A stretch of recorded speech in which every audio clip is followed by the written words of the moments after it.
Volta e meia, surge na internet um site ou um perfil no Facebook ou um canal no YouTube com um único objetivo: falar contra a Igreja Adventista.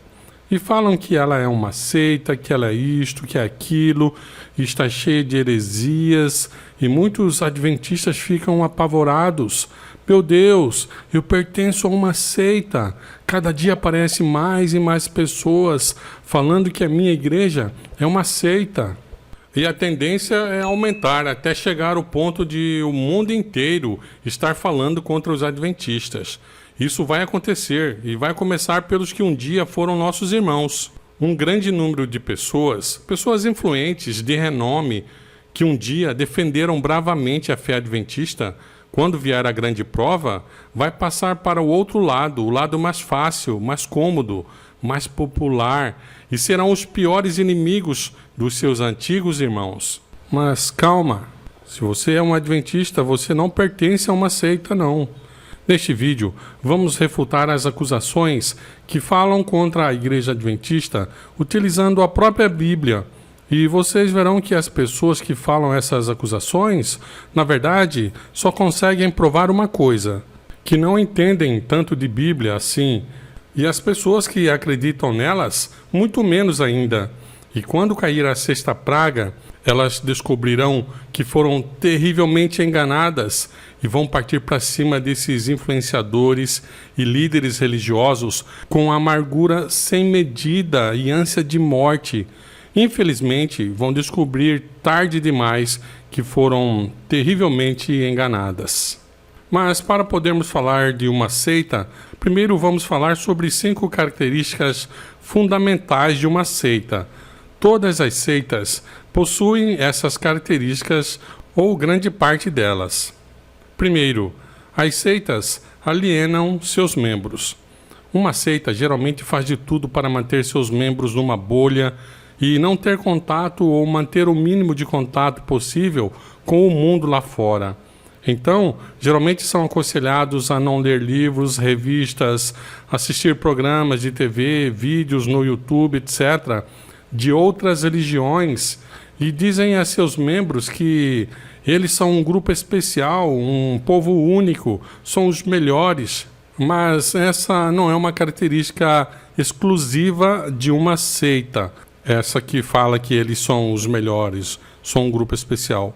Somente por esse quesito não podemos classificar um grupo como uma seita, porque o próprio cristianismo trata seus membros dessa forma: nação santa, povo eleito, povo escolhido, povo de Deus, etc. Então, é preciso ter uma combinação com outros fatores para se caracterizar uma seita. Segundo, as seitas afirmam que não existe salvação fora delas. Uma seita, via de regra, ela vai falar que não existe salvação fora dela. Se você sair daquele grupo, você estará perdido. Você só será salvo se pertencer àquele grupo, àquela religião. Então, se você se afasta, você está terrivelmente perdido. Terceiro, as seitas possuem um líder que pensa por eles. Geralmente, uma seita tem um líder ou uma liderança que pensa pelo grupo. Os membros não podem pensar diferente desse líder. Se pensar diferente, heresis, do grego, então ele é condenado, excomungado, banido, cortado, expulso ou até mesmo morto. Na Idade Média, os hereges eram condenados à morte pela igreja e executados pelo Estado. Numa seita, então, não é admitido que um membro pense diferente das crenças estabelecidas pela liderança. E esse tempo vai voltar. Assim que o chifre pequeno, ou seja, assim que o país pequeno, o menor país do mundo, retomar o poder mundial novamente. Uma seita faz de tudo para anular a Bíblia. Na realidade, ela odeia a Bíblia, porque se o membro dela ler a Bíblia, ele vai acabar descobrindo que pertence a uma seita. Então, eles geralmente têm um livro, um tratado de interpretação da Bíblia, e o crente nem vai à Bíblia diretamente. Eles falam que a Bíblia é um livro muito difícil de entender. Assim, só os capacitados estão autorizados a ler e interpretar a Bíblia. Por isso, possuem um livro de interpretação da Bíblia. Agora, ter um livro próprio de interpretação da Bíblia não seria problema nenhum, já que a maioria das igrejas cristãs também possuem literatura de interpretação da Bíblia. Isso é muito comum entre elas. O problema é que nas seitas, esses livros contradizem esses livros ou esse livro, porque tem igreja que tem um livro só e tem igreja que tem mais de um livro e tem igreja que tem só a Bíblia deles mesmo, né?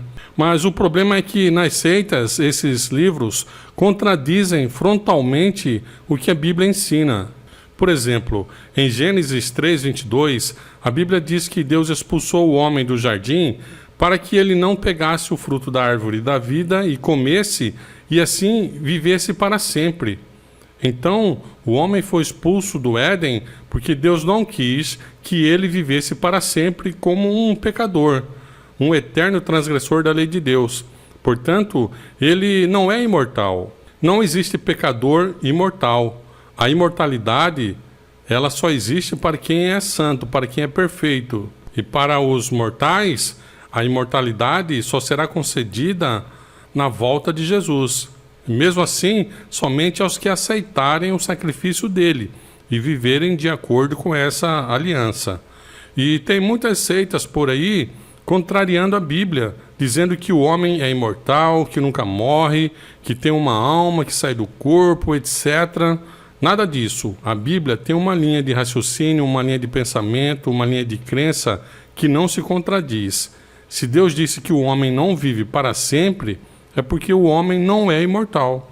Então, eles possuem um livro de explicação da Bíblia, que na realidade é um livro doutrinário, isto é, ensina a fé daquela própria seita e não explica a Bíblia devidamente. Na realidade, em alguns pontos, ela realmente contradiz a Bíblia descaradamente e de outras maneiras, sutilmente.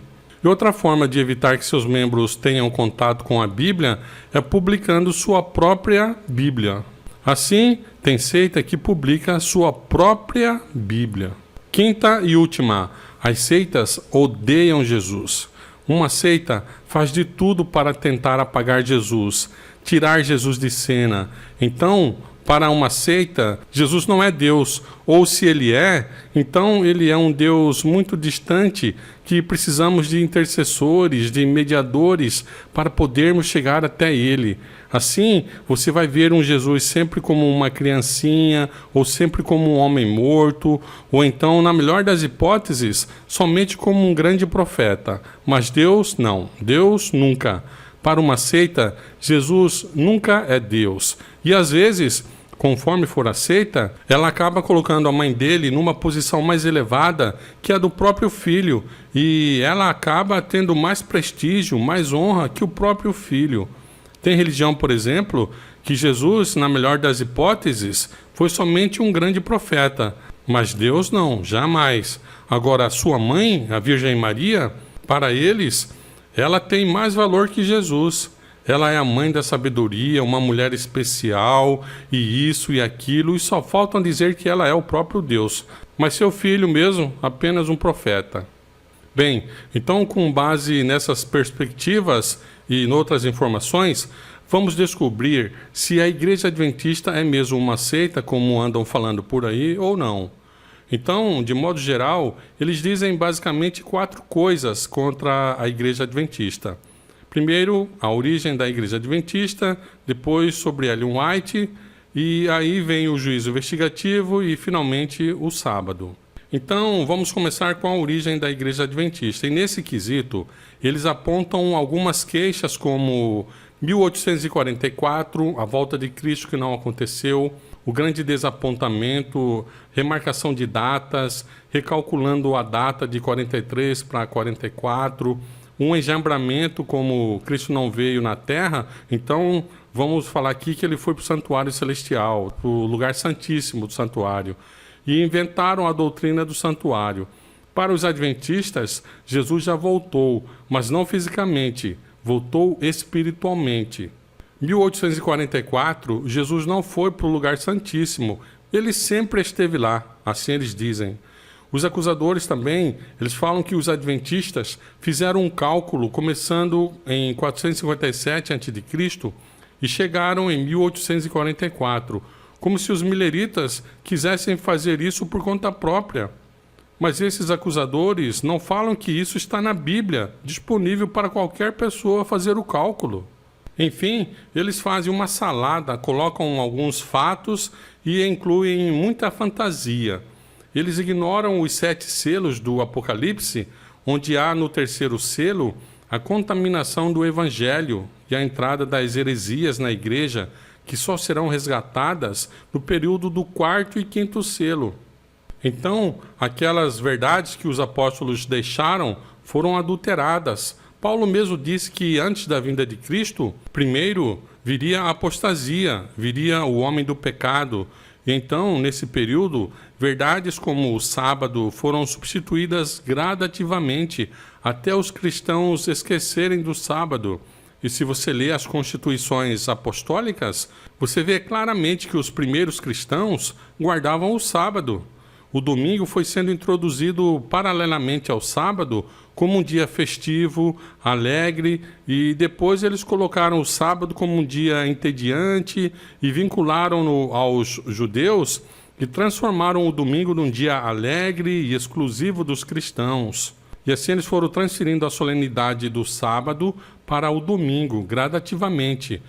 Mas em outros lugares o sábado foi mantido entre os cristãos, como por exemplo na África, na Índia, em Goa, por exemplo, na Índia, quando o Vasco da Gama descobriu o caminho para as Índias, contornando ali a África, ele levou muitas pessoas importantes e dentre elas estava ali Francisco Xavier, um dos cofundadores da Companhia de Jesus, junto com seu amigo Loyola. E ele viu um grupo de cristãos que, segundo ele, tinham práticas da lei mosaica, pois guardavam o sábado, e então pediu autorização para instalar ali um tribunal da Inquisição, ali em Goa, na Índia. E assim foram introduzidas as crenças pagãs, como a imortalidade da alma, a crença nos seres supostamente santos, batismo de bebês, adoração de imagens, etc. Então, essas verdades que foram sendo derrubadas no período do terceiro selo foram resgatadas gradativamente após o movimento da Reforma. Assim, o povo de Deus, espalhados nas várias religiões que foram surgindo, começou a resgatar essas verdades obscurecidas pelo paganismo introduzido na Igreja de Cristo. Pela mudança da estratégia de Satanás, porque no período do cavalo vermelho, no segundo selo, quanto mais cristão ele matava, mais cristãos se convertiam. Então, ele muda a sua estratégia, não persegue mais os cristãos e agora ele prefere atacar os cristãos por dentro, atacando as crenças dos cristãos e muda várias crenças que só serão resgatadas ali a partir de Martinho Lutero. Só lembrando que Deus sempre teve o seu povo fiel, mesmo nesse período de trevas, como já mencionamos antes. Então, essas verdades estão sendo resgatadas, redescobertas, ali no século XVI, só que elas estavam espalhadas nas diversas corporações religiosas que existiam na época. Não havia uma única igreja que reunisse todas essas verdades. Então, quando chega Miller, ali por volta da década de 1830, pregando sobre a iminente volta de Cristo, ele consegue reunir, através desse movimento, todas as verdades que haviam sido redescobertas em um só povo, um só movimento, porque os que aceitavam a mensagem que ele pregava eram expulsos de suas igrejas. De modo que o movimento adventista recebeu cristãos de todas as igrejas cristãs que havia na época. E o grande desapontamento foi um filtro, foi uma peneira, para ficar só os selecionados. E assim, o grande desapontamento serviu então para reunir em uma única igreja todas essas verdades que haviam sido restauradas e estavam espalhadas em diversas igrejas, como o batismo de pessoas adultas com os batistas, o sábado com os batistas do sétimo dia, o cuidado com o corpo com os metodistas, a justificação pela fé com os luteranos, etc. O grande desapontamento foi, na realidade, então, um catalisador, uma peneira, um filtro, se você preferir, para reunir numa só igreja todas essas verdades que haviam sido redescobertas, porque o movimento milerita e adventista agrupou crentes vindos de todas as religiões cristãs da época. Após o grande desapontamento, o movimento, que tinha cerca de 50 mil pessoas, se desintegrou.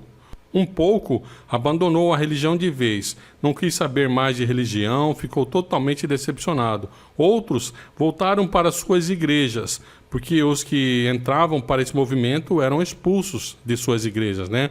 Assim como Ellen White e sua família foi expulsa da igreja metodista. Sua irmã, inclusive, ficou tão traumatizada com esse ato que se decepcionou grandemente com as igrejas.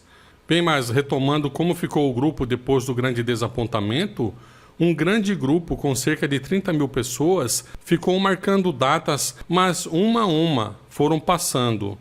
E o grupo foi diluindo, e o que restou desse grupo é o que chamamos de adventistas do primeiro dia, ou simplesmente adventistas nominais. Esse grupo nunca aceitou o sábado, pelo contrário, ele se reuniu certa vez para deliberar, para saber o que fazer com aquele pequeno grupo de adventistas judaizante, com cerca de 50 membros. E esse pequeno grupo de cerca de 50 pessoas se reuniu após o grande desapontamento e seguiu estudando as profecias, conforme consta em Apocalipse 10, 11. E se você quiser entender mais sobre a Igreja Adventista, leia Apocalipse 10. Ali fala tudo sobre o movimento milerita, o movimento adventista, a grande decepção. Estude Apocalipse 10. Então, esse pequeno grupo era formado por adventistas que guardavam o sábado.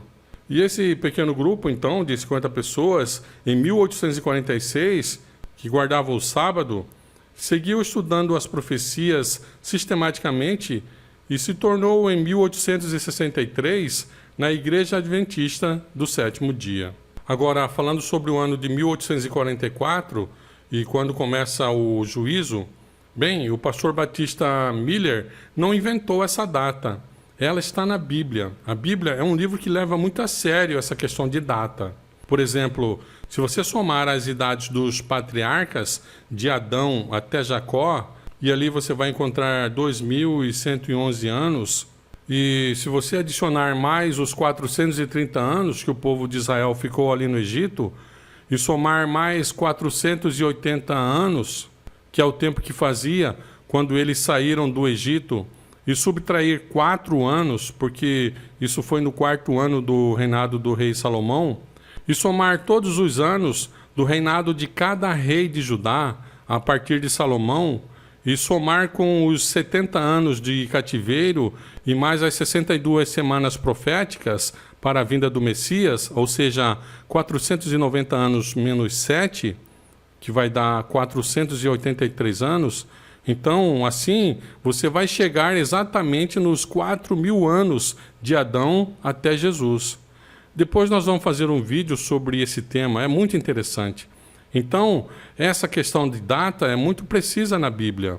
E em Daniel 7, onde fala dos poderes que dominariam o mundo, depois do 6º reino ali, o chifre pequeno, o país pequeno, que teve seu período de domínio por 1.260 anos. Então, ali fala que após esse período, Daniel viu que seria instalado um tribunal no céu para julgar os homens. Em Daniel 7, 9. Então ele fala que havia um recinto e esse recinto foi preparado para receber o tribunal. Então foi colocado tronos. Os tronos não estavam ali, eles foram colocados, foram postos ali. Guarde bem esse detalhe. Então eles não estavam lá. Eles foram postos e o ancião de dias sentou-se. E haviam milhares ali que o serviam. E o julgamento estava pronto.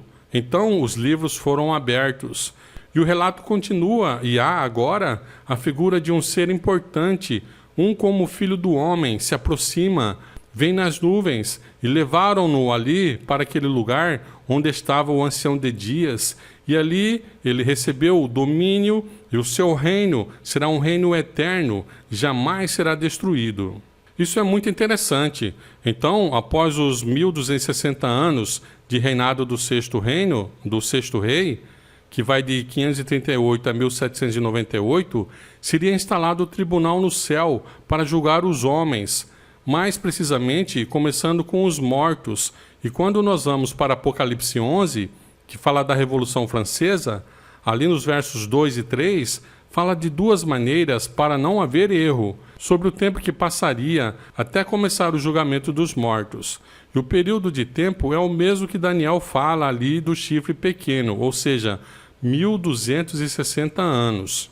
Mas o átrio, que está fora do templo, deixa-o e não o Messas, porque foi dado aos gentios, e eles pisarão a cidade santa por 42 meses.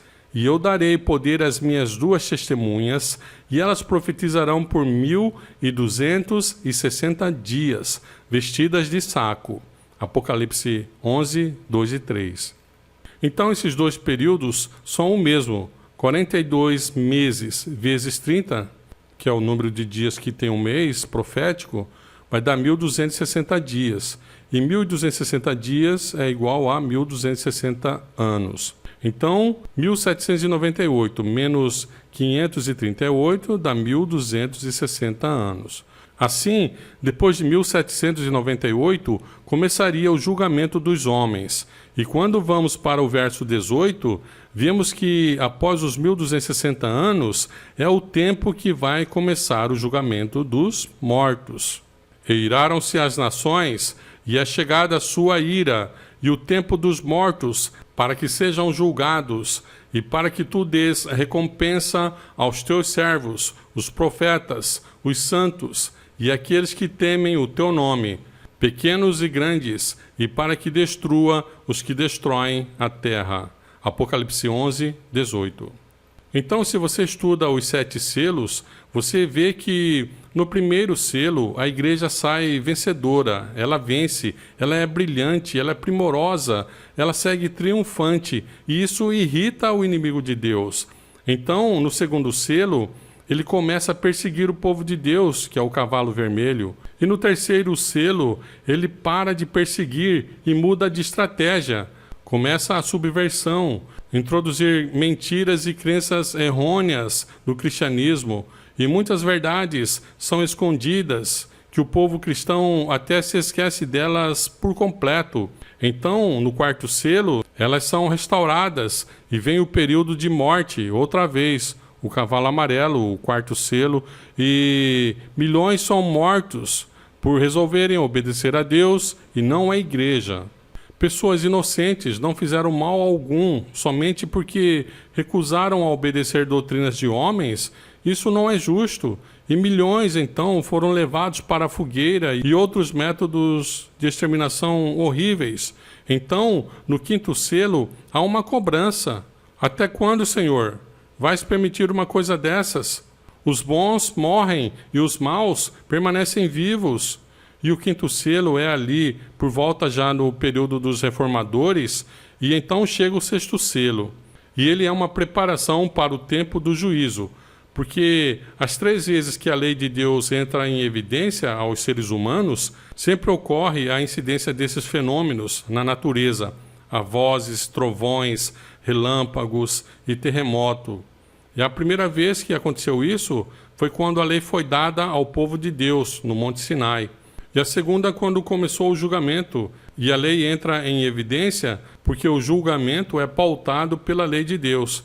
E a terceira vez que ela entrará em evidência será quando a lei de Deus aparecer no céu e todos verão, mas aí já será tarde demais. O caso de todos já estará decidido. Será somente para verem que estavam errados, que a lei de Deus é coisa séria. Se lutar contra a lei de Deus é o mesmo que estar lutando contra o próprio Deus. E aconteceu que no terceiro dia de manhã houve trovões e relâmpagos e uma densa nuvem sobre o monte. E o monte Sinai estava todo ele envolto em fumaça, porque o Senhor desceu sobre ele em fogo, e a fumaça dele subia como fumaça de um forno, e todo o monte tremia grandemente. Êxodo 19, 16 a 18. Essa foi a primeira vez. E o templo de Deus foi aberto no céu, e foi visto a arca do seu testemunho. e houve relâmpago, e trovões, e vozes, e um terremoto, e grande granizo. Apocalipse 11, 19. Essa foi a segunda vez, no 6º selo. E a terceira vez será entre a 6ª e a 7ª praga. E ele disse, está feito. E houve vozes, e trovões, e relâmpagos, e um grande terremoto, como nunca houve, desde que há homens sobre a terra. Tão poderoso terremoto e tão grande. Apocalipse 16, 18. Então, após o ano de 1798, iria começar o julgamento dos seres humanos. E houve um grande terremoto. Em 1755, o terremoto de Lisboa, prefigurando que o julgamento dos seres humanos estaria prestes a começar. E quando lemos Apocalipse 11, 18, vemos realmente que, após os 1260 anos, já era a hora de começar o julgamento, e começou pelos mortos. Outra forma de saber quando começaria o julgamento dos homens é através de Daniel 8,14.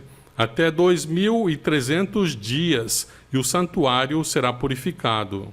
Então aqui temos um longo período de tempo, e o tempo que passaria até começar o julgamento dos seres humanos, e você vai ver que tudo indica que começaria depois de 1798, porque em Daniel 9:25 fala da data que começaria a contar esse grande período, do qual foi separado 490 anos para o povo judeu.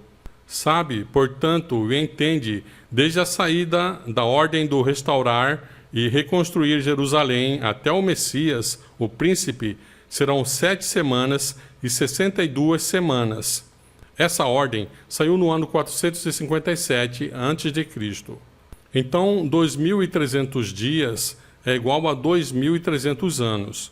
E você pega 2.300 e subtrai 457, você tem 1.843. Só que não existe ano zero. Quando acaba o ano -1, já começa logo o ano 1, depois de Cristo. E então foi acrescentado um ano e definiram o ano de 1844. Agora, no ritual do santuário terrestre, que era uma cópia do templo celestial, a cerimônia de purificação era o dia do juízo, Yom Kippur, dia do julgamento, dia do perdão.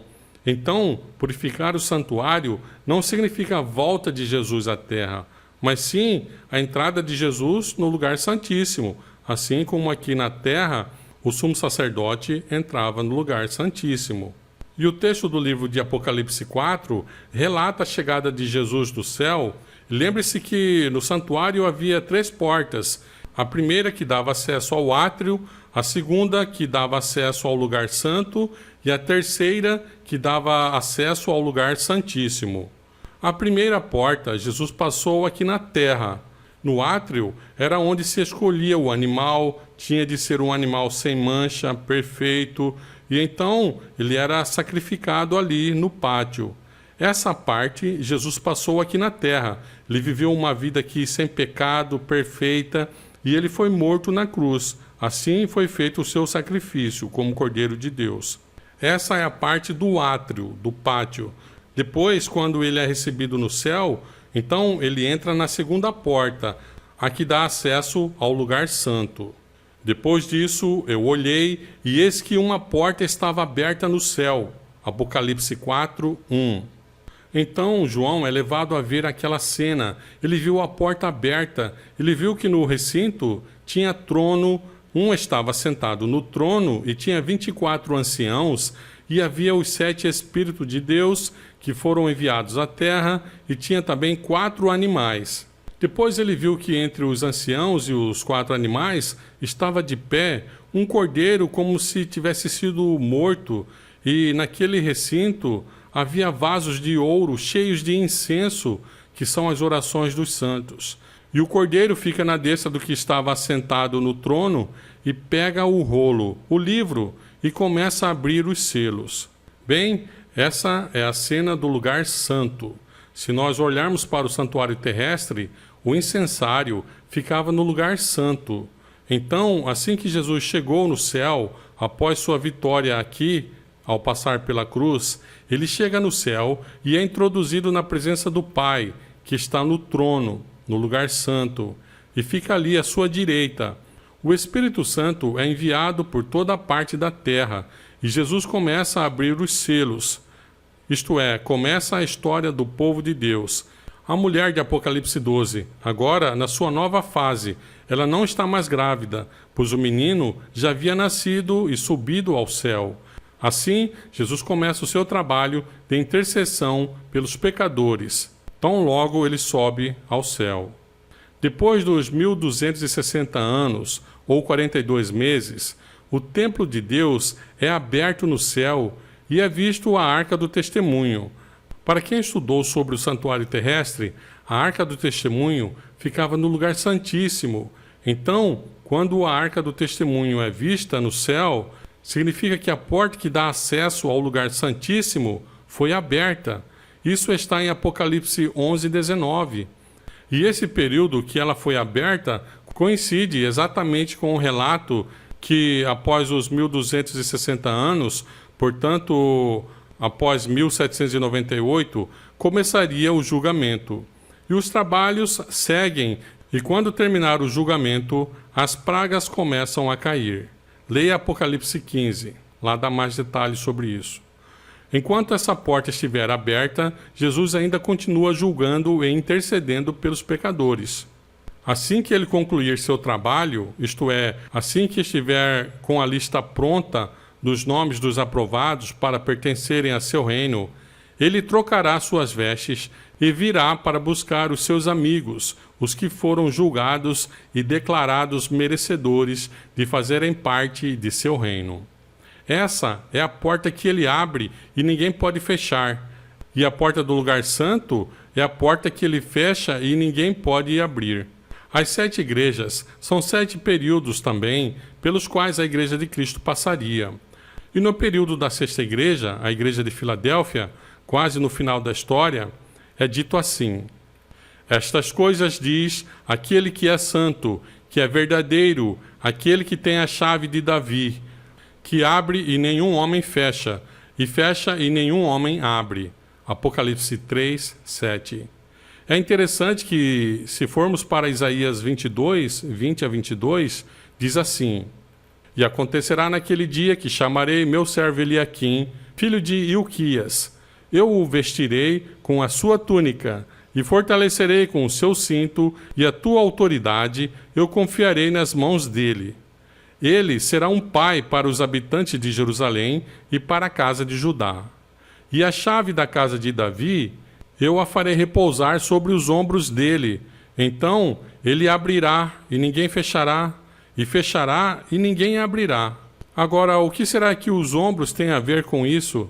Nós já vimos que depois do período do 6º rei, isto é, depois dos 1260 anos, que é 1798, começaria o julgamento dos homens, e ali o domínio seria entregue para o Filho do Homem. Então, o que significa a chave repousar sobre os ombros? Então, vamos para o outro texto, aqui mesmo no livro de Isaías, capítulo 9.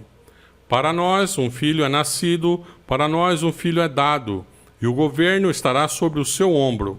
Então, o que significa a chave no ombro? Significa o governo, o poderio, a potestade, o domínio. E o governo estará sobre o seu ombro, e o seu nome será chamado Maravilhoso, Conselheiro, o Deus Forte, o Pai da Eternidade, o Príncipe da Paz. E o aumento de seu governo e paz não haverá fim, sobre o trono de Davi e sobre o seu reino, para comandá-lo e estabelecê-lo com julgamento e justiça, de agora em diante, precisamente para sempre. Então, para estabelecer o reino de Cristo, ele vai fazer isso através de um julgamento, com justiça. Somente assim ele vai apurar quem fará parte de seu reino. Porque o reino de Cristo não é algo territorial. Isso já é dele, tudo pertence a ele. O reino dele é definido pelos que farão parte de seu reino, as pessoas que vão compor esse reino eterno do nosso Senhor Jesus Cristo. Então, a 7ª igreja é a igreja de Laodiceia, que significa literalmente julgar o povo, julgar. Assim, até nas 7 igrejas, podemos ver que o julgamento vai acontecer. Mais precisamente, na 7ª igreja, ali no período de 1844 para frente. O último período da Igreja de Cristo será marcado por ser o período no qual os homens estarão sendo julgados. Primeiro os mortos, e depois, no final, vêm os vivos. E eles também serão julgados. E essa é a parte que vai pegar muitos de surpresa. Por isso Jesus disse que vem como ladrão, porque ninguém sabe o dia nem a hora que estará sendo julgado o seu nome, porque a vida aqui na terra seguirá normalmente, na sua rotina. Claro que isso ainda não começou, mas no alto clamor será o aviso que estará por começar o julgamento dos vivos. Então, se quisermos seguir a Cristo verdadeiramente, devemos seguir sua trajetória no santuário. Quando ele fechou a porta do lugar santo e abriu a porta do lugar santíssimo, as igrejas que não acompanharam ficaram nas trevas. Somente o povo que entendeu o que aconteceu em 1844, quando Cristo fechou a porta da sexta igreja, a igreja de Filadélfia, e abriu a porta da sétima igreja, a igreja de Laodiceia, somente o povo que acompanhou Jesus para o lugar santíssimo pôde ser beneficiado com todas as verdades que haviam sido restauradas e agora estavam em uma só igreja. Pois ali no santuário, quando você vê que Jesus vai julgar as pessoas somente a partir de 1844, então essa história que quando a pessoa morre, os bons vão para o céu e os maus para um lugar de tormento desde agora, é uma mentira. Pois o julgamento dos homens só começou em 1844. Lá nós vimos a verdade sobre o sábado, pois no lugar santíssimo está os 10 mandamentos, o maná, a alimentação sem carne, etc. Então, quem entende a mensagem do santuário e pratica, certamente será devidamente recompensado. Então vimos que existe nas Escrituras vários textos declarando que Jesus começaria a julgar os homens depois dos 1260 anos do reinado do país pequeno, do país que é ao mesmo tempo igreja e Estado, que compreende o período de 538 depois de Cristo e vai até 1798, com a prisão do Papa Pio VI pelo exército de Napoleão Bonaparte.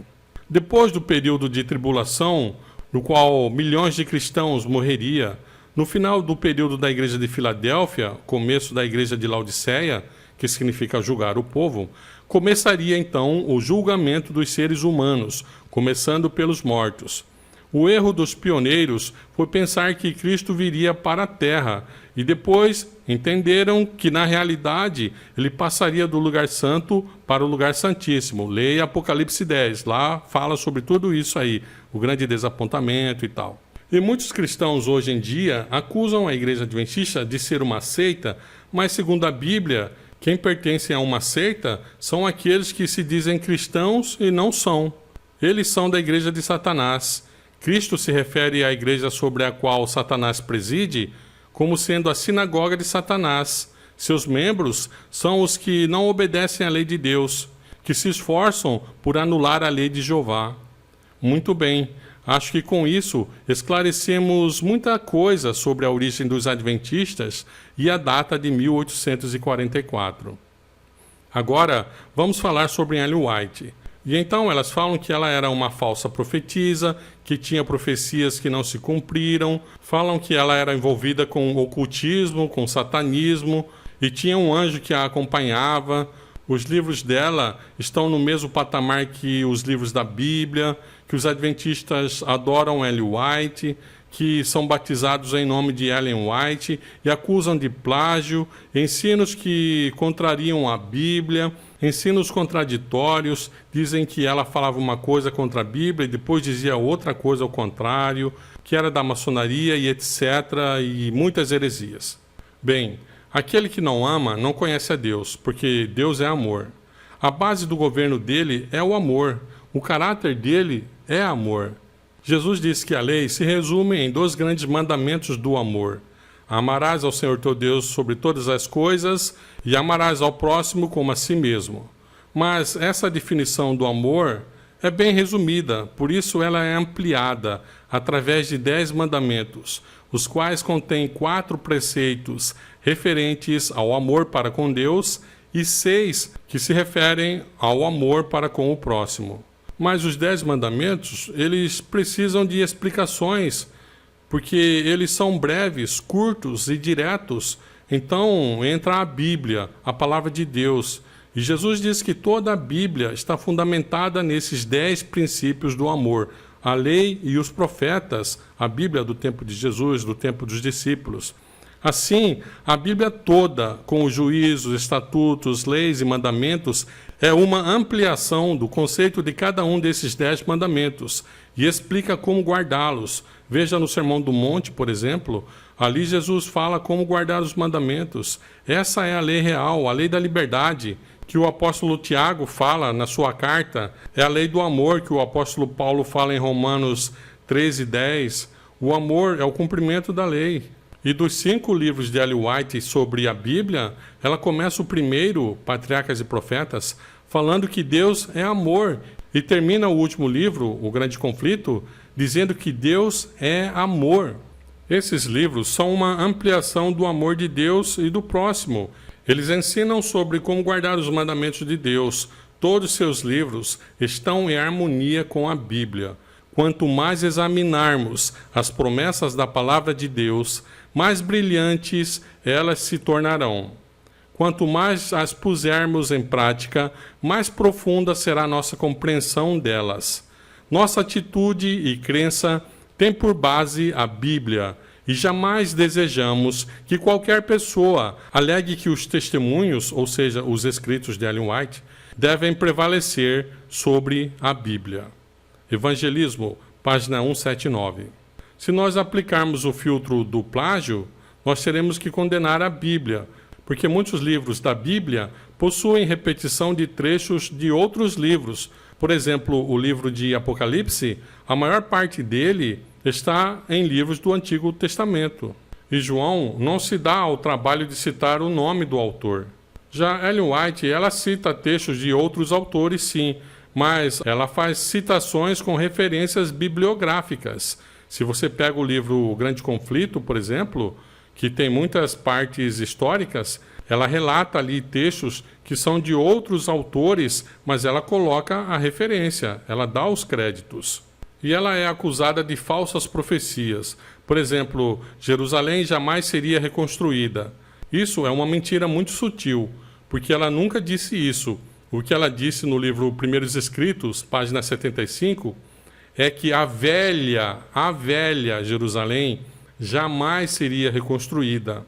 A parte velha da cidade de Jerusalém não pode ser reconstruída. Ela faz parte do patrimônio cultural da humanidade. Não pode tirar nada de lá. O antigo templo fica num território onde hoje é uma área que pertence aos muçulmanos e eles jamais permitirão cristãos, ou seja lá quem for, construa algo ali. Agora, já na parte nova, sim, lá há muitas construções, mas na parte velha, não. E essa parte que os adventistas são batizados em nome de Ellen White, isso é uma mentira. O que há é uma conferência para verificar se os candidatos ao batismo, dentre outras coisas, como concorda com ajudar a igreja com os seus dízimos, conhecem o estilo de vida cristã, abstendo-se de álcool, tabaco e drogas, etc., conhecem os escritos de Ellen White, acreditam no dom profético dela, e é só, ninguém é batizado em nome dela, porque é meio incoerente você fazer parte de uma igreja e não concordar com um cofundador dessa igreja, né? Então, os escritos de Ellen White são uma luz menor, que apontam para uma luz maior, que é Cristo. Assim como a Bíblia diz que João Batista, o profeta, ele era uma luz menor que conduzia o povo para uma luz maior, que é Cristo. Ali no primeiro capítulo do livro de João. Assim, os escritos de Ellen White levam o leitor para a luz maior, que é Cristo. A própria Bíblia também é uma luz menor, que nos leva para a luz maior, que é Jesus. Então eles falam que ela era ocultista, mas na verdade o fenômeno que ocorria com ela, que falava sem respirar e não tinha força e caía, só comprova que ela era de Deus. Se lermos os livros de Daniel, o profeta, ele também caía e ficava sem respirar. Veja Daniel 10, 17, veja Ezequiel também caía, Ezequiel 1, 28, 3, 23. Agora, ensinos dela que contrariam a Bíblia, isso é uma falsa acusação. Os livros dela, todos, estão em plena harmonia com a Bíblia. O que há é que existe um ódio tremendo contra ela e os livros dela, postos por Satanás. Quando a pessoa vai para os livros, não apura nada, não consegue ver nada que contraria a Bíblia. O fato dela dizer que no futuro o sábado importará em salvação é simplesmente pelo seguinte motivo: o católico guarda 8 mandamentos e o evangélico guarda 9. Então fica faltando um. E qual é esse único mandamento que esses dois grupos de cristãos não guardam? É o sábado. Nos últimos dias, a luta final será entre obedecer à lei de Deus ou à lei dos homens. Mas a segunda tábua da lei de Deus, a maioria dos países já positivou no seu ordenamento jurídico. Assim, as pessoas já guardam esses mandamentos. Então, via de regra, elas não roubam, não matam, etc. Mas o Estado não pode obrigar as pessoas a adorarem a Deus, a guardarem o santo dia de Deus. Mas aí é que está. No final, o Estado vai sim interferir na vida de cada cidadão e vai obrigar cada pessoa a obedecer à sua lei, que será uma lei frontalmente oposta à lei de Deus no quesito do 4º mandamento, no sábado. Nesse período, o sábado será a pedra de toque, o ponto especialmente controvertido.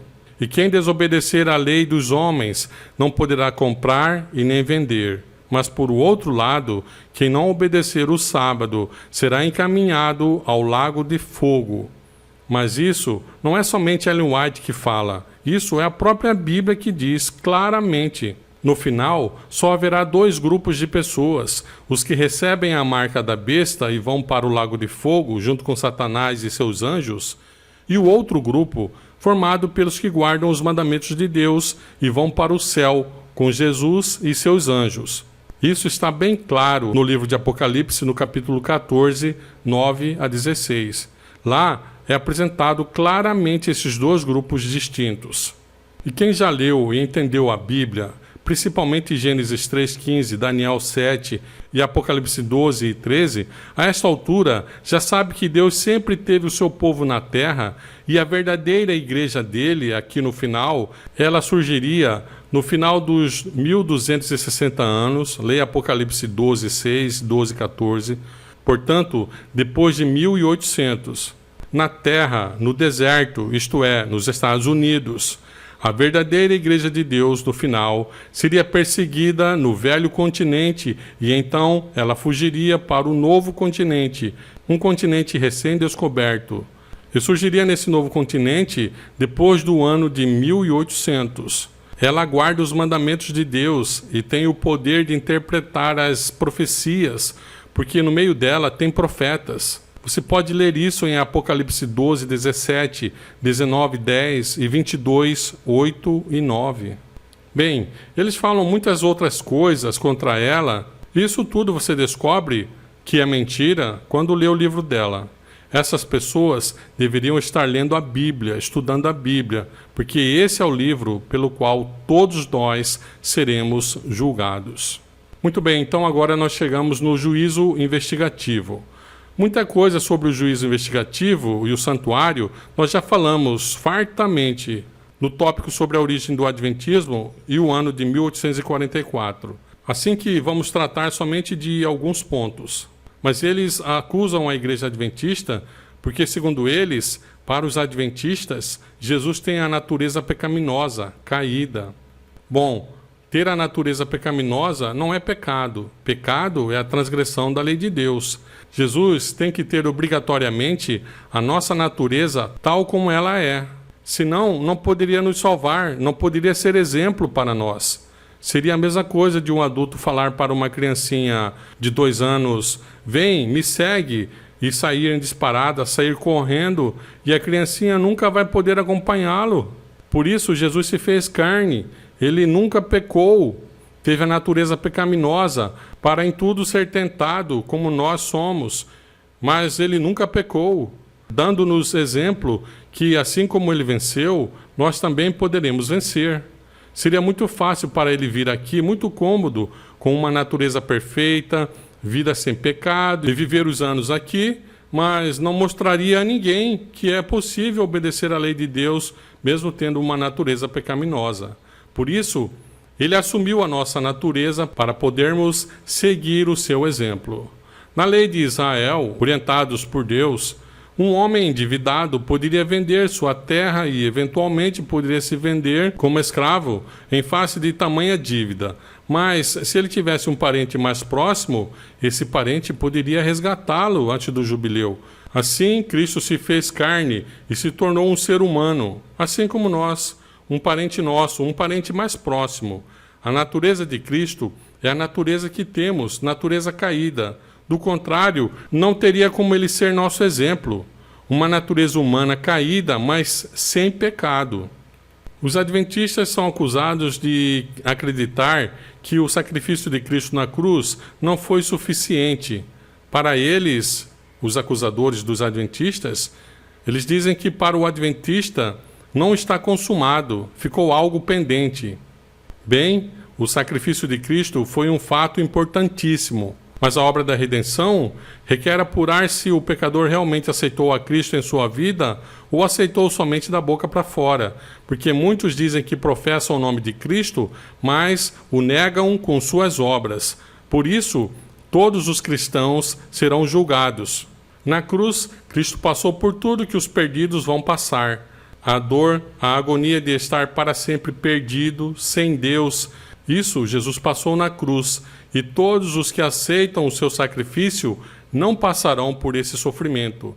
Já os que recusarem aceitar o sacrifício de Cristo, eles pagarão com sua própria vida e sentirão toda a dor e agonia que Cristo sofreu na cruz.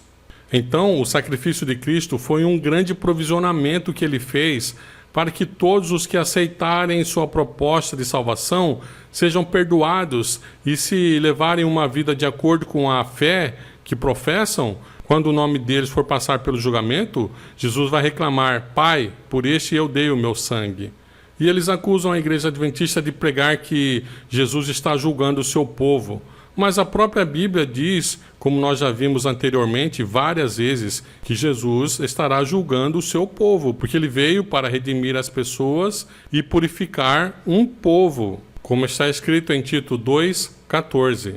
Falam também que para os adventistas, o bode Azazel é Satanás e, portanto, um corredentor juntamente com Cristo. Isso é uma blasfêmia, onde já se viu. Mas a Bíblia é muito clara. O bode Azazel, ele só entra em cena depois de todo o serviço de expiação ter sido acabado, como consta no livro de Levítico, no capítulo 16, verso 20. Havendo, pois, acabado de fazer a expiação pelo santuário, pela tenda da congregação e pelo altar, então fará chegar o bode vivo. Arão porá ambas as mãos sobre a cabeça do bode vivo, e sobre ele confessará todas as iniquidades dos filhos de Israel, todas as suas transgressões e todos os seus pecados, e os porá sobre a cabeça do bode e enviá-lo-á ao deserto, pela mão de um homem à disposição para isso. Então Satanás só recebe os pecados confessados no santuário celestial depois de toda a expiação já ter sido feita, acabada por Jesus no santuário celestial. Por isso, quando ele terminar, ele vai dizer: está feito, está consumado, está acabado. Somente aí que os pecados são transferidos para Satanás, porque a única maneira de aplacar o pecado é com a morte. No caso, os salvos, Cristo morreu no lugar deles, eles aceitaram. Então eles morreram para a vida do mundo e aceitaram viver de acordo com a vida que Cristo lhes propõe. Então eles morreram para o mundo, por isso que nós temos que sacrificar o nosso corpo a cada dia e tal. Mas os pecados deles, depois, serão transferidos para Satanás, depois que acabar tudo. serão transferidos para Satanás, porque o pecado só aplaca com a morte. Portanto, Satanás ele não participa da cerimônia como corredentor de nada. Somente Cristo é o Redentor. Satanás levará a culpa dos pecados, não da humanidade toda, somente dos santos. Assim como no santuário terrestre, ele levará a culpa somente dos pecados dos fiéis, aqueles pecados que foram confessados e perdoados. As outras pessoas vão pagar, cada um por si mesma, pagará por seus pecados com a própria vida, morrendo no lago de fogo. Pois o salário do pecado é a morte, mas o dom gratuito de Deus é a vida eterna em Cristo Jesus. Assim, os que recusarem o sacrifício de Cristo enfrentarão a morte no lago de fogo por conta própria. Eles também acusam de que, na volta de Cristo, Satanás vai ficar vagueando pela terra, pagando os pecados da humanidade. Isso é uma mentira.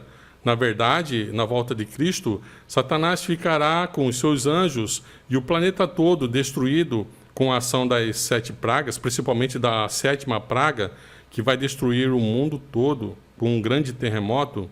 Mas isso nada tem a ver com o pagamento de pecado. A conta dele só vai chegar depois do milênio. Durante esses 1000 anos, ele e seus anjos e os perdidos mortos estarão a guardar o sábado milenar.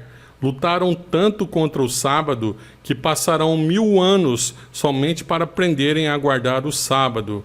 Assim como Israel ficou 70 anos lá no exílio e a terra deles ficou desolada, para eles aprenderem a guardar o sábado, 70 anos, como consta em 2 Crônicas 36, 21.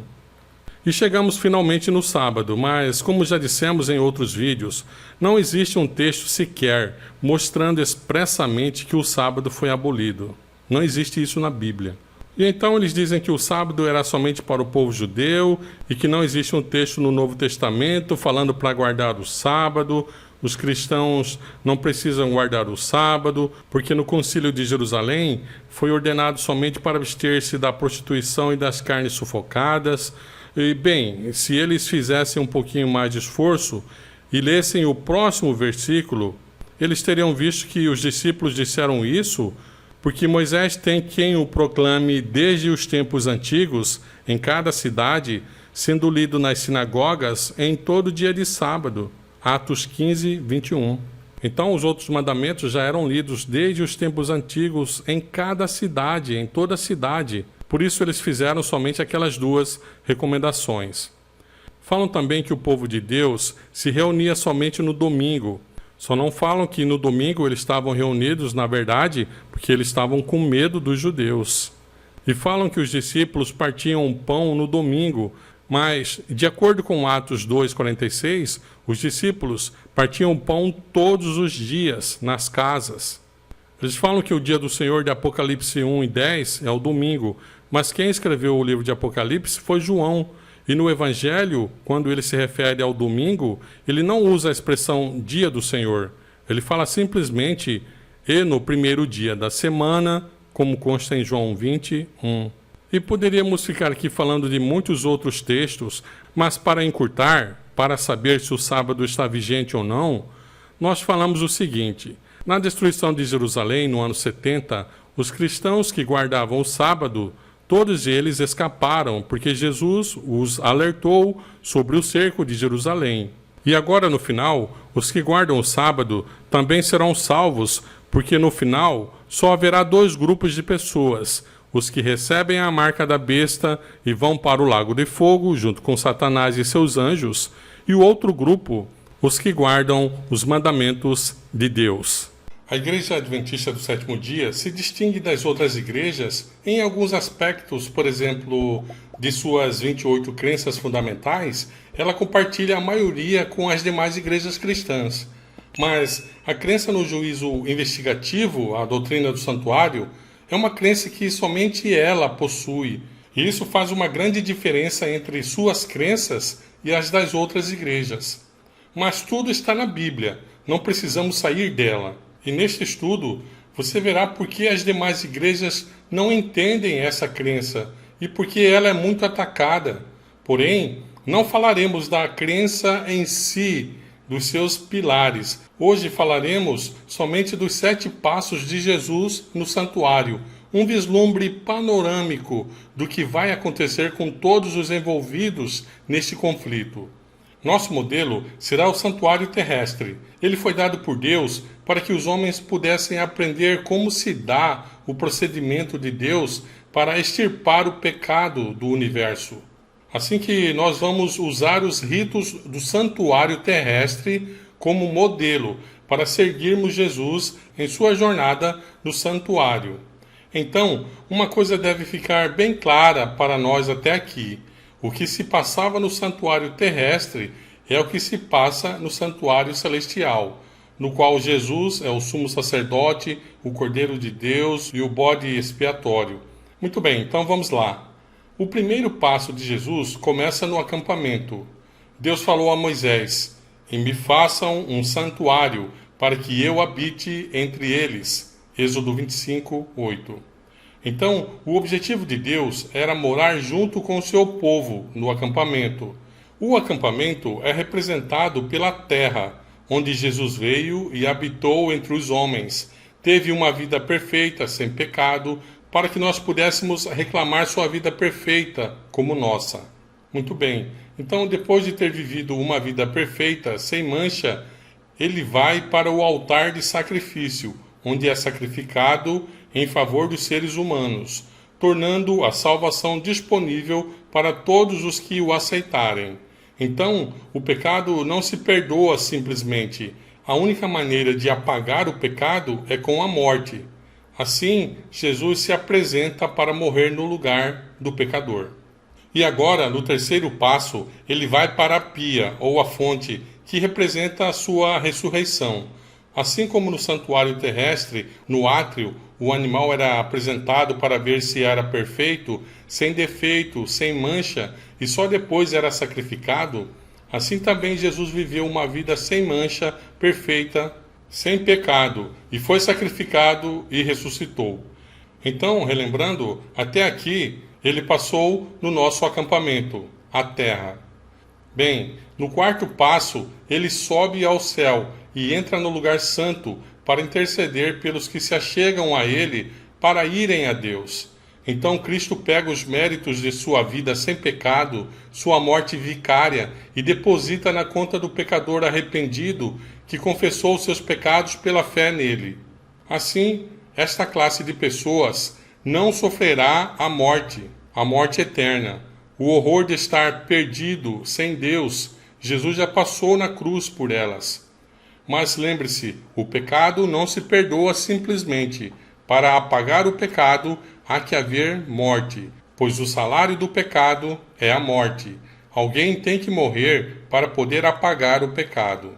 Assim, os pecados confessados e levados ao santuário ficam registrados no santuário celestial para serem apagados posteriormente, mas o pecador arrependido, esse fica perdoado.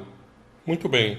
Então, agora no quinto passo, pelos registros dos pecados que ficavam registrados no santuário, há necessidade de purificar o santuário para poder expurgar esses registros de pecados, depositando-os na conta do responsável, assim como era feito no santuário terrestre no dia do juízo, onde se verifica quem se arrependeu de verdade, quem conservou sua vestidura branca sem mancha, dada quando aceitou a Cristo. Então, agora, no sexto passo, Jesus pega esses pecados e leva até a entrada do tabernáculo, que representa a terra, e entra em cena, então, um personagem que se chama Azazel, que simboliza Satanás, o originador do pecado, o que perpetua o pecado, o que instiga e induz o pecador a pecar. E todos os pecados dos que verdadeiramente se arrependeram de seus pecados e foram perdoados anteriormente, pois receberam a Cristo, note que esses pecados já foram perdoados. O bode expiatório já morreu por eles. Então, esses pecados são depositados na conta de Satanás.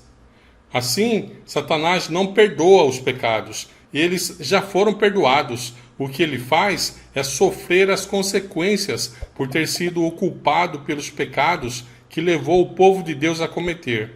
Dessa maneira, todos os pecados dos santos serão depositados na conta de Satanás. Ele vai ter que pagar. É por isso que ele não quer que as pessoas se convertam, porque quanto mais ele levar para a perdição, menos ele vai ter que pagar. Isso é matemático. Claro que tem outros motivos envolvidos também, mas esse aí principalmente, né? Então, assim como no santuário terrestre, Azazel era enviado ao deserto, Satanás ficará 1000 anos aqui na terra deserta, desordenada, vazia e escura, como diz o profeta Jeremias, né? E então, depois dos 1000 anos, a terra estará deserta e vazia, porque todos morreram com a vinda de Cristo. E durante esses 1000 anos, Jesus vai abrir o rolo, o pergaminho, o qual contém o relato de toda a história desse planeta, e os salvos vão julgar os que se perderam, e a Satanás e seus anjos também. E depois dos 1000 anos, os perdidos serão ressuscitados, e juntos com Satanás, enganados por ele, vão tentar conquistar a cidade santa.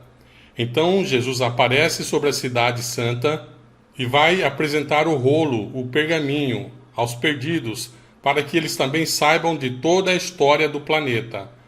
O rolo, o pergaminho, é apresentado a eles e cada um vai se ver na história, o quanto Deus se empenhou para salvá-los, mas eles rejeitaram. E finalmente, todos vão reconhecer que Deus agiu corretamente no julgamento. E aí, todo joelho se dobrará, salvos e perdidos, e confessarão que Jesus é Senhor. Então, de Deus vai descer fogo do céu e vai destruir a Satanás, seus anjos e todos os perdidos. Esses pagarão seus pecados com a própria vida. Os seres humanos que rejeitaram a salvação de Cristo arcarão as consequências de rejeitar essa salvação. E agora então vem o último passo. Jesus virá ao nosso acampamento, a terra, para viver no meio de seu povo por toda a eternidade.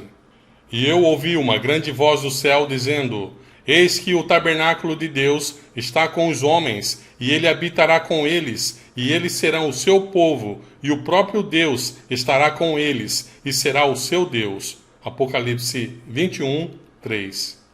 Assim, essa é a grande diferença entre a crença da Igreja Adventista para as outras igrejas. Enquanto elas ficam somente na cruz, Jesus perdoou meus pecados na cruz, uma vez salvo, salvo para sempre e tal. A Igreja Adventista não fica só na cruz, ela segue os passos de Jesus, por onde quer que ele vá no santuário, desde o acampamento na terra, e pela fé entra com ele no lugar santo e no lugar santíssimo do santuário celestial, e termina no acampamento final, com a volta de Jesus e o estabelecimento de seu reino eterno na terra restaurada. Se você for estudar os ritos do santuário terrestre, vai ver que esta é a sequência dos eventos. Agora, é claro que pulamos alguns detalhes, já que o objetivo é somente mostrar a trajetória dos ritos para que você acompanhe os passos de Jesus. Neste empolgante e maravilhoso estudo dos 7 selos e a vingança de Deus, nós estaremos juntos numa emocionante jornada através do tempo e viajaremos para o passado e para o futuro, a fim de ter uma visão geral dos quadros apresentados no livro de Apocalipse, indo desde o primeiro até o último selo, isto é, desde a ascensão de Jesus Cristo no céu, no começo do cristianismo, até depois do milênio, com a abertura do rolo, para todos os habitantes do planeta verem que Deus agiu de maneira justa com todos e também com a destruição de Satanás, seus anjos e os perdidos. E para começarmos a falar dos selos, vamos iniciar o nosso estudo no capítulo 4 do livro de Apocalipse. Vamos ver o panorama completo da situação, vamos ter uma visão geral do que estava ocorrendo até aparecer o rolo com os 7 selos. Nesse capítulo da Revelação, encontramos a preparação do salão celestial para receber o Senhor Jesus Cristo em sua ascensão após os 40 dias de sua ressurreição, e ali é visto no lugar santo do santuário celestial, Deus, o Pai. Ele está assentado no trono, sozinho, e então, nesse momento, Jesus ainda não chegou da terra. Aí, nesse mesmo lugar, no lugar santo, se encontra perto do trono 4 seres viventes, e esses seres representam os querubins e serafins, altos anjos de Deus na pátria celestial. Também ao redor do trono encontramos ali 24 tronos, e nesses tronos, assentados, 24 seres. Esses 24 anciãos representam os governantes de outros mundos, e eles representam esses mundos no grande concílio celestial. No livro de Jó e também nas crônicas, vimos que Deus reúne o seu concílio celestial periodicamente, e os representantes dos mundos participam desses concílios, cada um representando o seu mundo.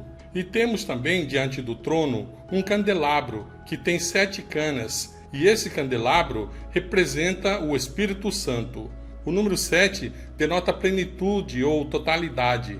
Ali está o Espírito Santo em sua plenitude. Agora, no capítulo 4, os 24 anciãos e os 4 seres viventes cantam um hino. Eles estão cantando um hino em honra ao Criador. Esse hino não tem nada a ver com a redenção. É um hino de exaltação a Deus o Pai, por ser o Criador. Existem 3 grandes poderes que governam o universo: Deus, a Palavra de Deus e o Espírito de Deus. O Pai fez o projeto, e o Filho, o Verbo de Deus, executou o plano. Então, a criação, embora tenha sido uma obra de Jesus, ela é, na realidade, uma concepção de Deus. Ele é o arquiteto. Então, ali no capítulo 4, está o Pai, estão os querubins e serafins, estão os representantes dos mundos que não caíram, está também o Espírito Santo em sua plenitude. Mas nesse capítulo 4 está faltando as hostes celestiais. Em nenhuma parte desse capítulo aparece a multidão de anjos que rodeiam o trono de Deus. Não aparece aí também o Senhor Jesus Cristo. Agora, por que Jesus e as hostes de anjos não estão ali no capítulo 4? O motivo é bem simples. Toda a hoste angélica foi enviada pelo Pai ao planeta Terra para recolher a Jesus e levá-lo ao céu, para a grande celebração pela vitória esmagadora de Cristo na terra. Então, Jesus está na terra com os discípulos ali no Monte das Oliveiras. E assim, vem uma nuvem, e a nuvem arrebata o Senhor Jesus Cristo, enquanto os discípulos olham com os olhos fixos do céu, e um anjo diz: "Este mesmo Jesus que vocês estão vendo subir ao céu, assim mesmo virá e logo desaparece da vista deles." Termina o capítulo 4. Agora vem o capítulo 5. Neste capítulo, Deus ainda está assentado em seu trono e na sua mão direita tem o pergaminho. O pergaminho é o registro de toda a história da raça humana. Preste bem atenção nesse pergaminho. É fantástico, nunca esqueça dele. O rolo. Ele é o registro de toda a história da raça humana. É o testamento da raça humana. O testamento revela os herdeiros e os bens que eles vão herdar. Se esse pergaminho ou testamento fica selado, ninguém vai saber quem são os herdeiros e o que eles vão herdar. Por isso, o apóstolo João agora começa a chorar desconsoladamente, porque não há ninguém no céu nem na terra que possa romper os selos e abrir o rolo, nem sequer olhar para ele.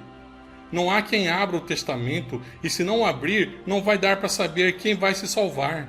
Então, há um impasse desesperador.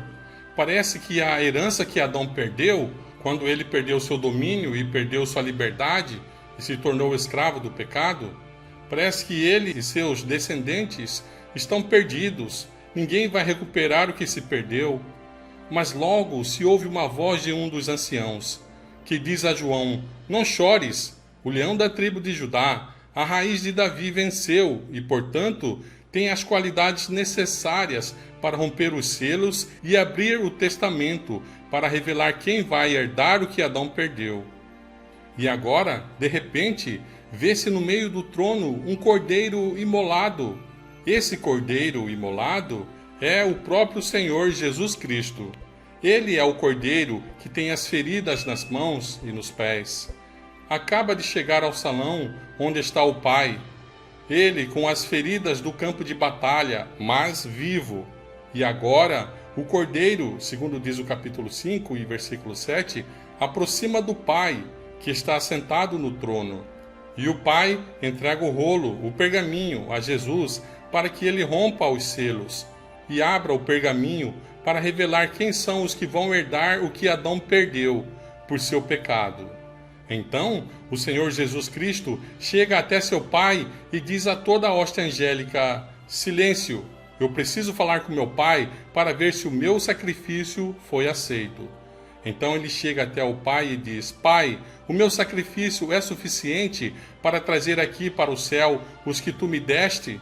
É suficiente o meu sacrifício para trazer a meus irmãos e irmãs aqui para o meu reino? E o pai então diz: sim, é suficiente. E dá um grande abraço no seu filho e diz: adorem-no todos os anjos. E então os anjos irrompem num hino de louvor, de glória e honra ao Cordeiro que foi imolado. E no capítulo 5 e no verso 6, o Espírito Santo em sua plenitude agora é enviado para a terra.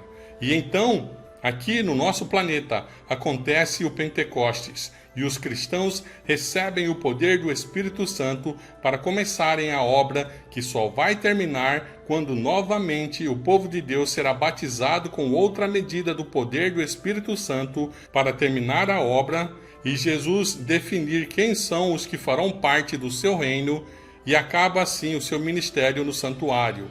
Acaba então a graça, e ele se preparará para vir buscar os seus irmãos e irmãs, os que foram aprovados no julgamento. Então, Jesus agora começa a sua obra intercessora no santuário celestial, como sumo sacerdote do povo de Deus, e senta com seu Pai no trono, como rei do reino da graça, e começa assim a era cristã. Agora então, ele rompe o primeiro selo, e se vê um cavalo branco, com um cavaleiro montado. O cavaleiro é o próprio Cristo, e o cavalo branco, puro, representa a igreja primitiva, que saiu vencendo e para vencer.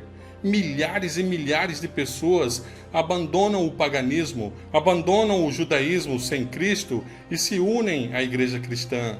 Milhares estão ingressando na igreja, e a igreja, assim, vencendo e para vencer, é uma igreja branca, é uma igreja pura, limpa, é uma igreja com uma conduta irrepreensível. E Satanás, então, está muito furioso, porque ele vê que está perdendo seus súditos. Milhares dos que crucificaram a Jesus, inclusive dirigentes da nação judaica, segundo Atos 6 e o versículo 7, abandonam o judaísmo e se unem aos cristãos.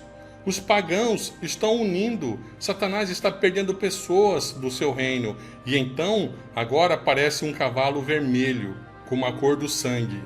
Esse cavalo agora vai tirar a paz do povo de Deus. Satanás, não podendo impedir o crescimento da igreja, porque está crescendo tremendamente, então ele prepara um plano para contra-atacar e impedir o crescimento dos cristãos. Ele então lança contra os seguidores de Cristo a famigerada perseguição, para acabar com os cristãos. E para tanto, ele usa os imperadores romanos, usa também os dirigentes da religião judaica que não aceitaram a mensagem, e estes perseguem mordazmente a igreja, principalmente os imperadores romanos. E milhares de cristãos morrem, martirizados por sua fé, mas morreram vencedores. E enquanto Satanás perseguia o povo de Deus, enquanto mais tratava de acabar com os fiéis, mais a igreja crescia. E Satanás agora é obrigado a repensar seus planos, porque ele vê que a igreja cresceu no começo, sob o selo do cavalo branco, então ele decide acabar com ela perseguindo os fiéis, mas a igreja continua crescendo cada vez mais e mais que nunca. Ele vê que seu plano para destruir a igreja atacando por fora é ineficaz. Quanto mais ele persegue a igreja, mais ela cresce. Então, ele resolve mudar de plano e decide, ao invés de atacar a igreja por fora, ele trata agora de se infiltrar na igreja para destruí-la por dentro. tratou então de introduzir a apostasia dentro da igreja. E repete-se então a história de Balaão, que procurou amaldiçoar o povo de Israel do lado de fora. Mas Israel estava numa boa relação com Deus, era fiel a Deus, estava numa condição pura, e por mais que Balaão procurou amaldiçoar o povo, ele não conseguiu. E então ele usou uma estratégia diabólica e introduziu as mulheres de Moabe dentro do acampamento de Israel para corromper o povo do lado de dentro. E assim a perseguição mordaz contra a igreja, inclusive pelo imperador Diocleciano, entre os anos de 313 e 313, a igreja já estava cansada de ser perseguida.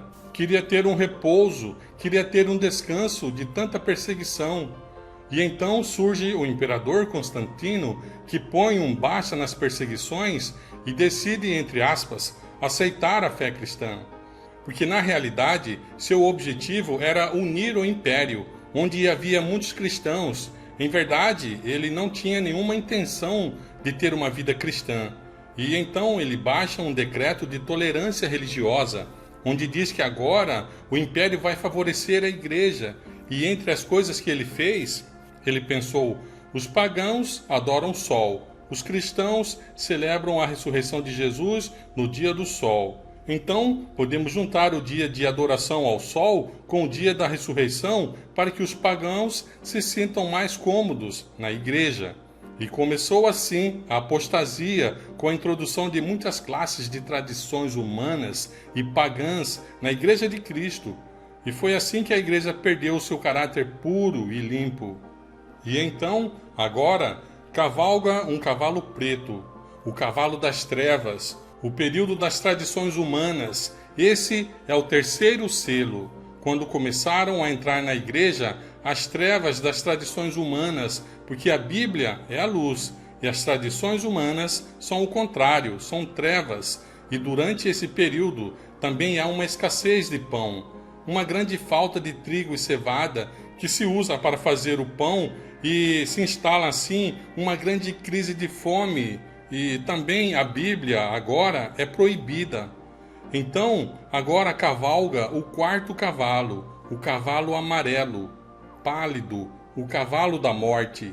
Este cavalo representa o período do domínio do chifre pequeno, que é o poder do papado, que vai desde o ano 538 até o ano de 1798. Agora, durante esse período, a igreja, onde foi introduzida a escuridão e as trevas tomaram conta, agora não são os imperadores romanos que estão perseguindo os fiéis cristãos, mas os que perseguem a igreja fiel agora são os membros da igreja da época. Agora, o cavalo amarelo, que a Bíblia diz que segue a morte e o sepulcro, agora o líder da igreja de Roma está matando a todos os que não concordam com seus ensinamentos e práticas.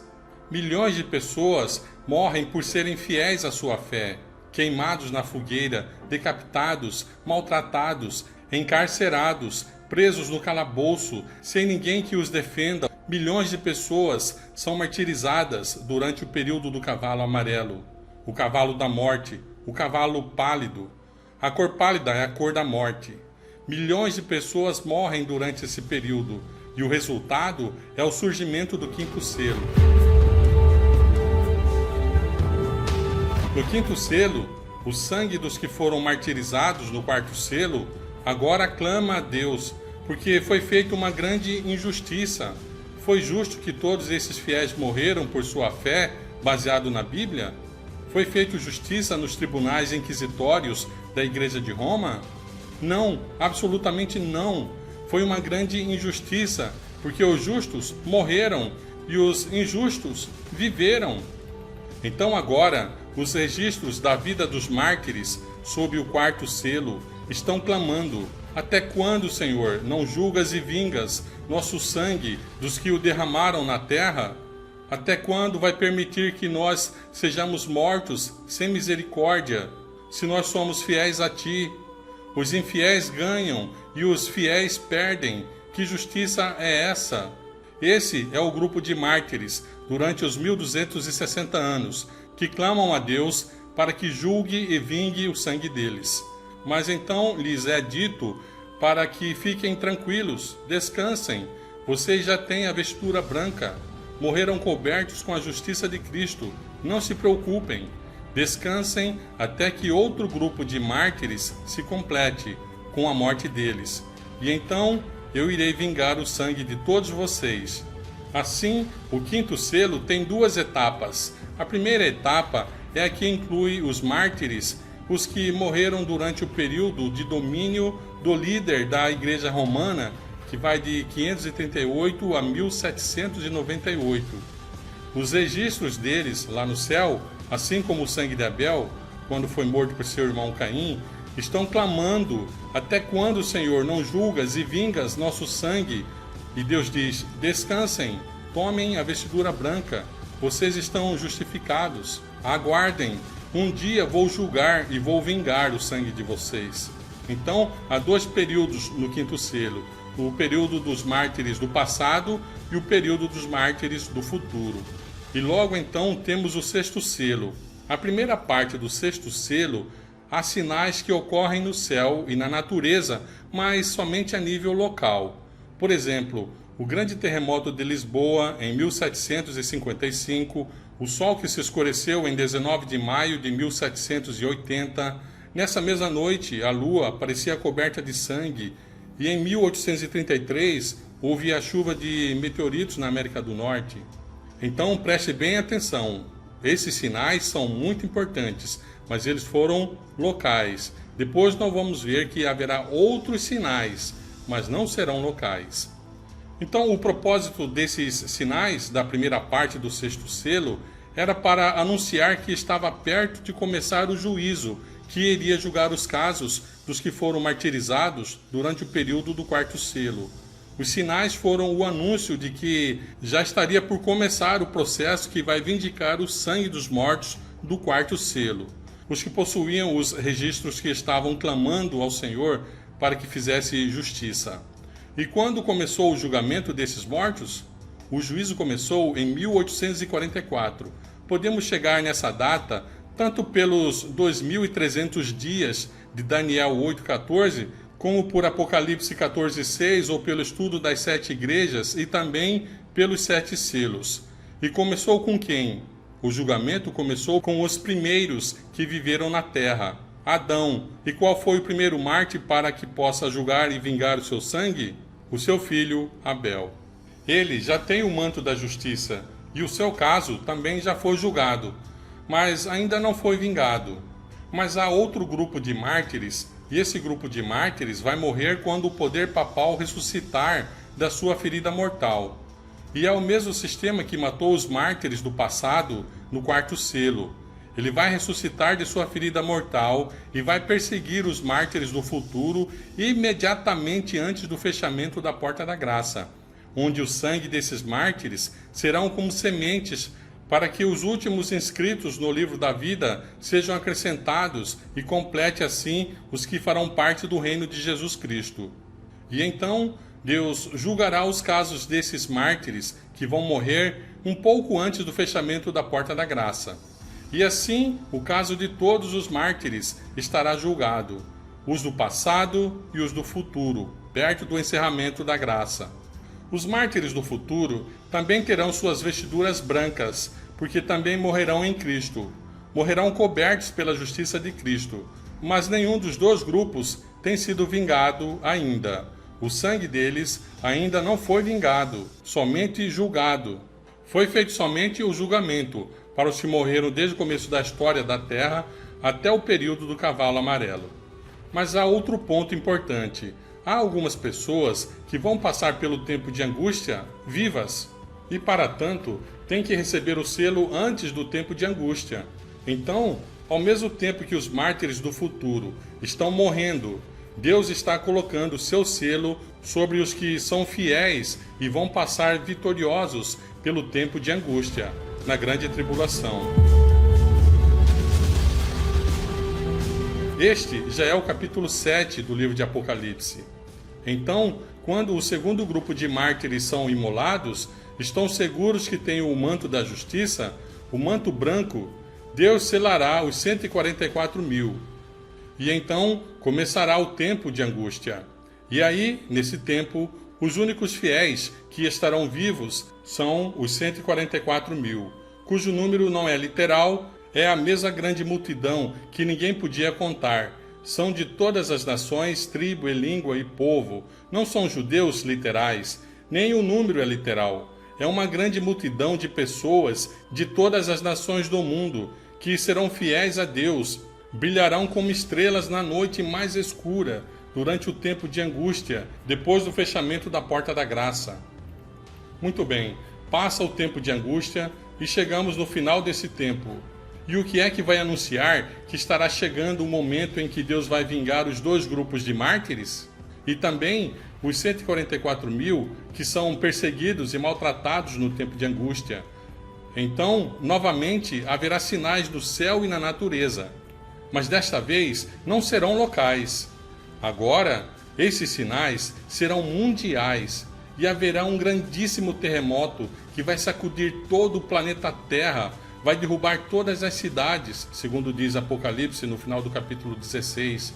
Além disso, o sol vai se escurecer, a lua não dará o seu brilho e as estrelas do céu vão cair, chuva de meteoritos, as potestades do céu serão abaladas. Esses são os avisos que Jesus está perto de voltar a este planeta, mas desta vez não como um frágil bebê, mas como Rei dos Reis e Senhor dos Senhores, para buscar os que farão parte de seu reino e vingar o sangue dos que foram mortos por causa da sua palavra, os dois grupos de mártires, e também vingar dos que maltrataram os 144 mil durante o tempo de angústia. E logo o Senhor Jesus começa a sua segunda vinda para vingar o sangue de seus eleitos, para castigar a rameira que derramou o sangue dos mártires, dos fiéis de Jesus, segundo Apocalipse 18, 16 em diante. Agora vem a segunda parte do quinto selo.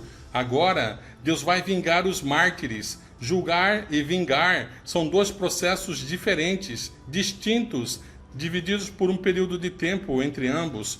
E o Senhor Jesus Cristo começa então a sua segunda volta. Vem com todas as hostes do céu. No céu fica somente Deus, o Pai, mas lá também no céu estão os querubins e serafins. Lá estão também os representantes de outros mundos que nunca pecaram. E está também o Espírito Santo, que já se retirou da terra. Todos estarão presentes, como na visão introdutória de Cristo, quando ele ascendeu ao céu. E estarão preparando o salão, não para receber as primícias, os que ressuscitaram com Cristo. Eles estão aguardando ansiosos pelo regresso de Jesus com as hostes celestiais e todos os santos vivos e ressuscitados de todas as épocas que foram aprovados no julgamento e achados merecedores de receberem a cidadania do reino de Cristo. Jesus, então, desce do céu com as hostes angelicais e quando está vindo, ainda não chegou, vem o sétimo selo. Os justos, quando veem as calamidades ocorrendo no mundo, terremotos, furacões, inundações, vulcões, o sol e a lua e as estrelas são removidos de seus lugares, os ímpios matando-se uns aos outros, os fiéis tremem e exclamam o que está na última parte do sexto selo. O grande dia da ira de Deus está vindo, e quem poderá estar de pé? Vem então o sétimo selo, um período de silêncio terrível, de aproximadamente meia hora. E depois desse período de terrível silêncio, no qual os anjos não cantam, se ouve então a voz de Deus que vai dizer: não tenham medo, minha graça vos basta. E o Senhor Jesus agora aparece no céu, arrebata os fiéis nas nuvens para recebê-los nos ares, e então começa a viagem para o céu, ao salão de recepção, onde será celebrada a festa com a chegada de Cristo e todas as hostes celestiais e os remidos. Cristo ascende ao céu com todos os santos, os anjos estão cantando um belo hino, o Salmo 24, abri, ó portais eternos, deixa entrar o Rei da Glória. E os anjos sentinelas que ficaram de guarda contracantam: quem é o Rei da Glória?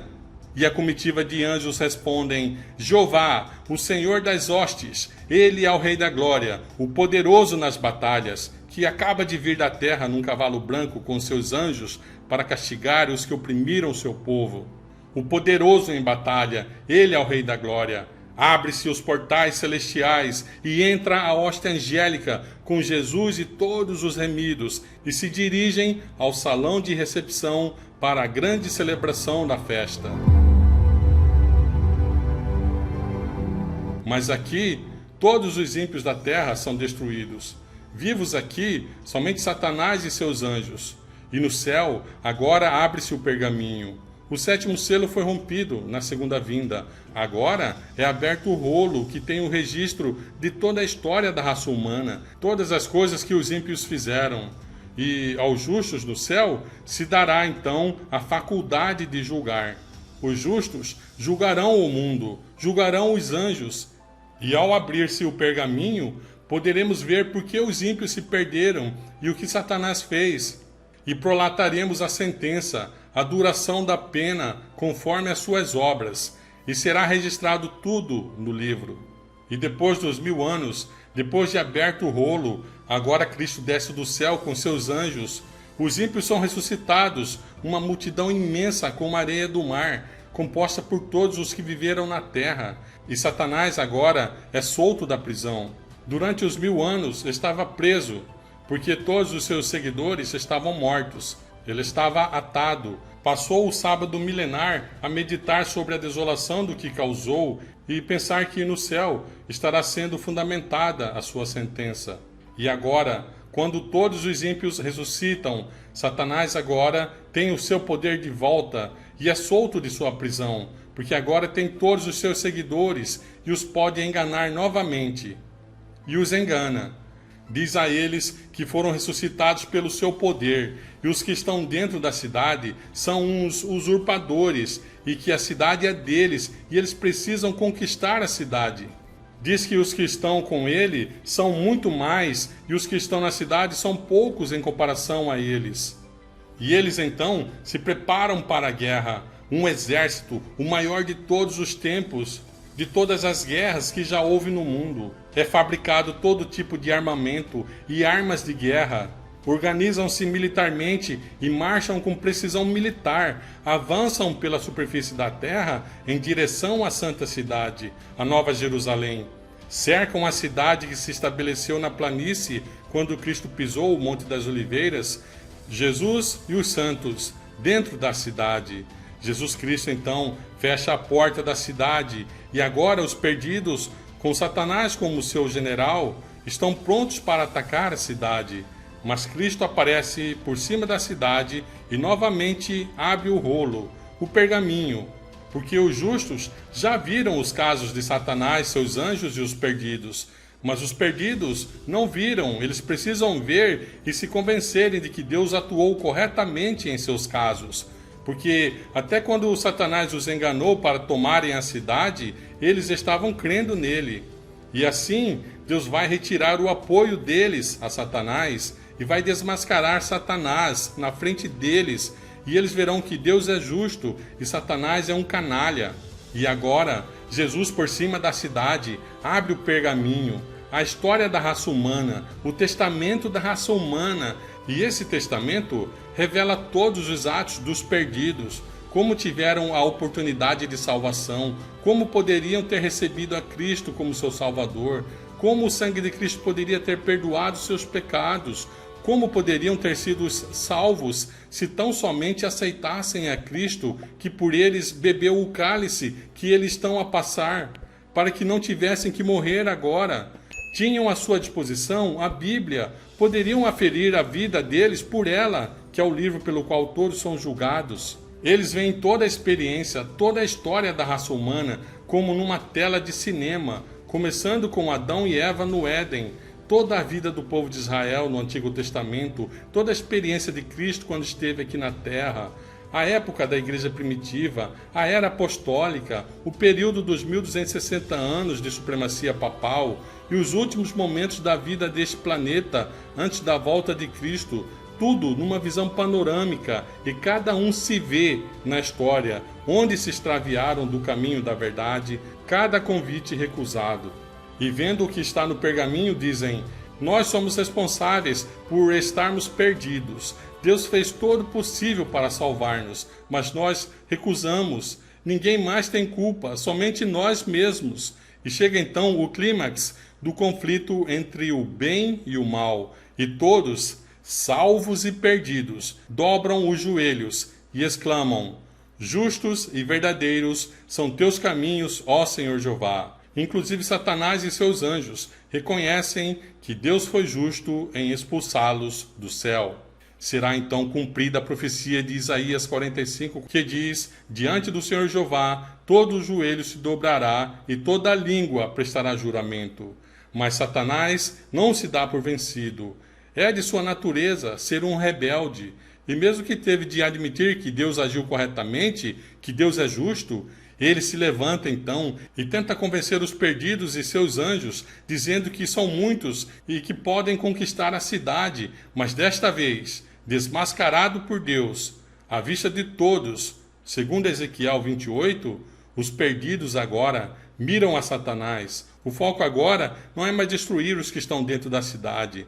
Então todos se voltam contra o originador do pecado e dizem que vão destruí-lo, porque ele foi o causador da perda da salvação de todos, porque ele os enganou. Reconhecem que perderam por sua própria decisão, mas foram enganados por ele. Os que estão dentro da cidade, dizem eles, estão corretos, estão certos, ouviram a voz de Deus. Mas nós não, nós decidimos a morte por nossa própria decisão, porque fomos enganados por ti. E lançarão contra Satanás e seus anjos. E em Ezequiel 28 diz que desembainharão suas espadas contra a formosura do resplendor de Lúcifer, de Satanás, porque reconhecem que Deus tem razão e Satanás foi o enganador. E logo então, quando todo o universo está ciente de que Deus agiu corretamente em cada caso, então do céu desce fogo com enxofre. O enxofre faz aquecer a temperatura do fogo 3 vezes mais. E o fogo consome a Satanás, seus anjos e toda a multidão de perdidos, castigados conforme suas obras. Nem todos terão a mesma medida de pena. Isso seria injusto da parte de Deus. Cada um sofrerá a pena segundo a medida de sua culpabilidade. Não é justo que um pecador, por exemplo, um pecador comum que não aceitou a Cristo, tenha a mesma pena de Hitler. O castigo é eterno, o resultado é eterno, não tem volta, não tem como alterar, mas a duração é finita. Pois como um Deus infinito vai castigar um ser finito infinitamente, não tem como. E assim, Satanás, os anjos que se uniram a ele e os perdidos são consumidos pelo fogo. Em Ezequiel 28 diz que Satanás será reduzido a cinzas. E Malaquias 4 diz que os santos sairão e pisarão as cinzas com a planta dos pés. Assim, raiz e ramos serão queimados, Satanás a raiz e seus seguidores os ramos. E diz que deixarão de ser, nunca mais serão. Desta forma, o universo será purificado e o pecado não mais existirá. E então a Bíblia diz que Deus fará novos céus e nova terra, onde habitará a justiça. Essa é a maravilhosa história dos 7 selos e a vingança de Deus. É uma história espetacular que Satanás tenta obscurecer, fazendo que Hollywood, que é uma fantasia, pareça real, e esta história que é real pareça fantasia. O Senhor te abençoe e te guarde. O Senhor faça resplandecer o seu rosto sobre ti e tenha misericórdia de ti. O Senhor levante o seu rosto sobre ti e te dê a paz.